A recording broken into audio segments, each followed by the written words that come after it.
55. A figura mostra um circuito elétrico de corrente contínua. Essa prova aí foi aplicada no técnico de estabilidade 2012 pela Sesgran Rio. Aí ele mostra um circuito elétrico aí de corrente contínua.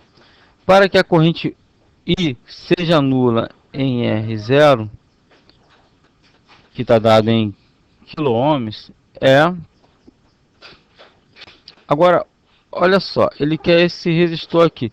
Essa questão, lembra daquela situação que eu falei assim de tempo de questão? Essa questão é questão de menos de um minuto se resolve.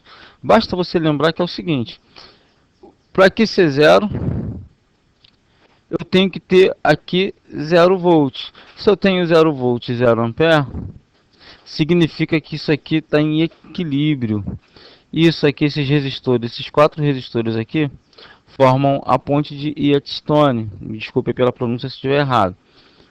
E que basta você fazer o produto dos cruzados, ou seja, 5R é igual a 150, logo R é igual a 150, dividido por 30, dividido por 5 igual a 30 ohms. Responde a letra E. Você não leva um minuto para fazer uma questão dessa. É o tempo de ler o enunciado e resolver a questão. Só tem que lembrar da multiplicação de cruz que sai da ponte de Wheatstone. Só que assim, eu não vou demonstrar aqui nesse vídeo, já tem vários vídeos aí na internet, inclusive meus, já demonstrando aquilo tudo. Eu não vou ficar repetindo aqui, para a gente ganhar tempo nessa resolução, é que a gente vai acabar logo essa prova e vamos partir para umas outras.